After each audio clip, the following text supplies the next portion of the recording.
kurniakan hikmat supaya kami bisa mengerti, bisa memahami firman-Mu dengan baik.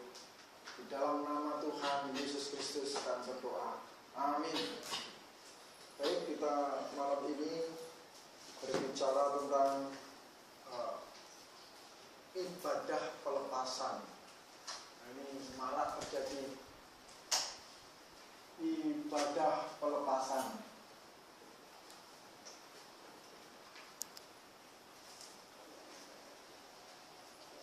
Ada satu pengertian yang salah di kalangan kekristenan berhubungan dengan kata pelepasan ini.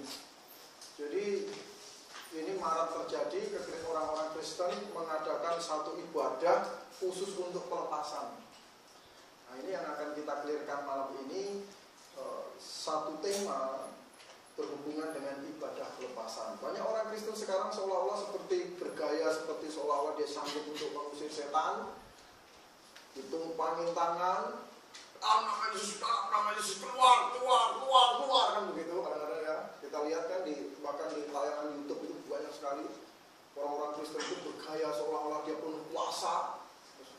Ya tumpangin tangan seseorang dan keluar, saya perintahkan keluar dalam nama Yesus, keluar katanya. Lawan-lawan katanya. Nah, apakah memang betul demikian? Apa pandangan menurut Alkitab untuk masalah ini? Yang menarik kita perlu cermati adalah yang pertama, orang-orang ini tidak memahami sistem orang-orang yang sudah lahir baru. Begitu. Orang-orang yang sudah lahir baru. Orang-orang yang sudah lahir baru itu dimeteraikan dengan Roh Kudus. Efesus pasal 1 ayat 13, kita coba baca dulu.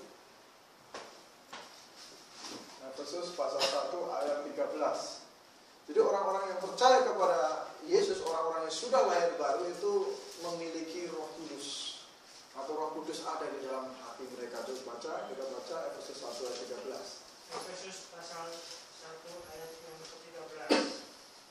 Di dalam Dia kamu juga, karena kamu telah mendengar firman kebenaran, yaitu Injil keselamatanmu. Di dalam Dia kamu juga, ketika kamu percaya, dimeteraikan dengan Roh Kudus yang dijanjikannya itu. Ya, jadi ini konsep yang perlu kita perbaiki. Kesalahan ini adalah di mana di dalam ibadah pelepasan itu pertama terjadi di dalam gereja. Kedua, ibadah pelepasan itu terjadi atas orang-orang yang mengaku dirinya Kristen. Kan aneh. Yang dilepaskan itu orang-orang Kristen itu sendiri. Jadi orang-orang Kristen pergi ke gereja terus dilepasin gitu katanya. Masih ada roh kegelapan di dalam diri mereka. Nah, ini yang perlu kita tegaskan. Ada satu konsep yang salah tentang kekristenan, di mana orang-orang Kristen masih dikuasai oleh roh kegelapan. Ini kan aneh sekali. Orang Kristen katanya percaya Yesus, tapi masih dikuasai oleh roh kegelapan, oleh roh jahat. Nah, ini sehingga konsep ibadah pelepasan ini tentu sangat menyimpang, sangat jauh dari akidah kekristenan itu sendiri. Nah, saya mau tunjukin di Efesus pasal 1 ayat 13. Ketika kita percaya kepada Yesus, katanya itu kita dimeteraikan dengan Roh Kudus yang dijanjikannya itu. Jadi kalau saya gambarin dua sosok manusia, maka yang pertama ini adalah yang saya baru gambar ini adalah orang yang belum percaya Yesus. Dan di sini ada saya dan ada iblis. Secara gampangnya begitu. Sementara orang-orang yang sudah lahir baru, ini saya bersama Kristus, iblisnya di luar. Harusnya begitu. Kalau saya mengaku diri saya orang percaya di sini, maka iblis di luar. Ibadah pelepasan tidak diperlukan lagi sebenarnya. Nah, ini jadi ibadah pelepasan itu tidak diperlukan lagi untuk orang-orang yang sudah percaya atau orang-orang yang ada di dalam gereja, ada di dalam jemaat. Kenapa? Karena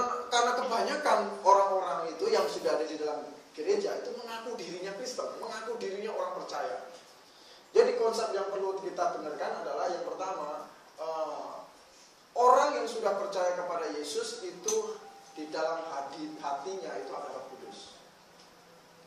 Jadi tidak mungkin ada kuasa kegelapan sanggup untuk menguasai kakinya, tangannya, perlu dilepaskan dari roh apa, keterikatan roh apa katanya.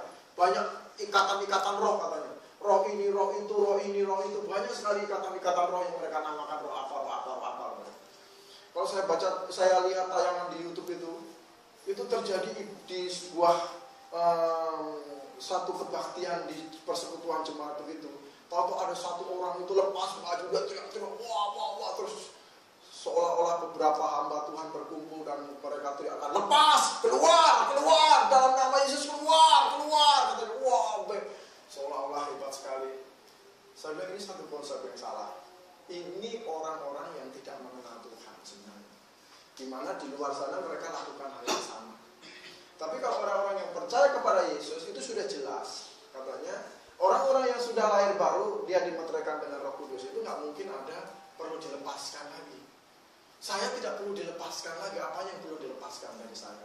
Kalau Tuhan sudah melepaskan saya. Nah, coba kita lihat di Kolose pasal 1 ayat 13.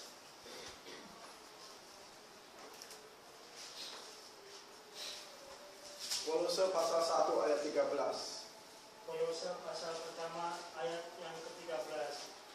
Ia telah melepaskan kita dari kuasa kegelapan dan memindahkan kita ke dalam kerajaan anaknya yang terkasih. Ya, ia telah melepaskan kita dari kuasa kegelapan. Itu jelas sekali. Ia telah melepaskan kita dari kuasa kegelapan dan memindahkannya ke dalam kerajaan anaknya yang kekasih. Dari situ kita perlu memahami, tidak diperlukan lagi orang-orang yang sudah lahir baru, orang-orang Kristen pakai gaya-gaya ditumpangin tangan, ditengking-tengking, dikeluarin iblisnya. Itu satu pengertian yang rancu, yang kacau, yang membuat orang jadi bingung. Kenapa orang sudah lahir baru, Yesus ada di dalam hati, tetapi iblisnya masih nyangkut di dalam. Jadi rancu nantinya, jadi kacau nantinya. Nah ini yang perlu kita pahami bersama, menyikapi maraknya sesuatu yang dinamakan ibadah pelepasan. Keren sekali namanya ibadah pelepasan. Tetapi sebenarnya hal seperti ini membuat jadi rancu pengertian tentang kelahiran baru. Karena orang-orang yang sudah lahir baru, Efesus pasal 1 ayat 13, ketika kamu percaya, dimeteraikan oleh Roh Kudus yang dijanjikannya. Artinya apa? Ketika kamu percaya, kamu milik Yesus. Gitu. Ketika kamu belum percaya, kamu milik iblis. Kan begitu, hamba dosa, milik iblis. Ketika kamu percaya, kamu milik Yesus. Kalau sudah jadi milik Yesus, tidak separuh milik Yesus, separuh milik iblis. Karena begitu. Jadi pakai sok-sok, pakai dilepaskan dulu ini itu supaya semuanya jadi milik Yesus gitu. Nggak perlu begitu. Justru begini, saya yakin-yakinnya, kalau ada orang yang mengaku dirinya Kristen masih bisa kesurupan, sebenarnya ini orang belum percaya Yesus, belum lahir baru. Ada yang mengaku dirinya orang Kristen masih bisa kerasukan setan, wah ini belum percaya Yesus, ini belum lahir baru. Jadi jangan bangga dengan kerasukan setan. Kadang-kadang akhirnya orang Kristen itu bangga. Bisa sebuah kebaktian ibadah, kata mereka menyebutnya suatu ibadah begitu. Itu kalau nggak ada yang gelempar-gelempar kerasukan gitu, kayaknya ibadah itu kayaknya nggak apa itu, nggak abdul, nggak ada seperti kayak nggak ada kuasanya ada gitu. Jadi akhirnya perlu ada yang jatuh dari kursi, gelempar-gelempar, terus ada yang action keluar, baru ini katanya namanya ibadah. Ini satu hal yang sebenarnya tidak perlu. Dan tidak masuk akal juga, tidak masuk pengajaran juga, membuat rancu juga akhirnya, di mana orang-orang Kristen yang sudah lahir baru masih setengahnya milik iblis. Ini bingung juga. Jadi di sini kita perlu tegaskan bahwa menyikapi tentang ibadah pelepasan menyikapi tentang ibadah pelepasan itu tidak diperlukan lagi ketika orang-orang ini sudah lahir baru. Jadi ibadah pelepasan itu tidak diperlukan lagi untuk saat ini untuk orang-orang yang sudah lahir baru. Orang luar sana juga ada masalah. Kalau di luar sana juga sudah banyak yang lakukan, kumpul, melakukan bintang film pelawak kumpul itu kan itu sama siapa itu kan mereka lakukan pelepasan juga di sana itu. Terus siapa lagi lakukan pelepasan? Kita tidak perlu begitu. Kenapa? Kita perlu yakinkan kepada seseorang bahwa kamu boleh bertobat dan menjadi milik Yesus 100%. Tidak ada milik Yesus 50%, milik iblis masih 50%. Terus pendetanya kerja musir-musir supaya kamu jadi milik Yesus 100%. Tidak ada begitu konsepnya. Ketika kamu percaya kepada Yesus, kamu milik Yesus 100%. Ketika kamu ragu-ragu, kamu tidak percaya Yesus, maka kamu juga sebenarnya saat itu masih menjadi milik hamba dosa atau milik iblis. Cuma itu, kalau seperti itu pun kamu mau dilepaskan berkali-kali juga tetap kamu milik iblis. Oleh sebab itu perlu satu pertobatan, perlu satu kelahiran kembali supaya kita menjadi milik Yesus seutuhnya. Baik, sampai di sini tentang ibadah pelepasan ada tanggapan apa-apa, Mas?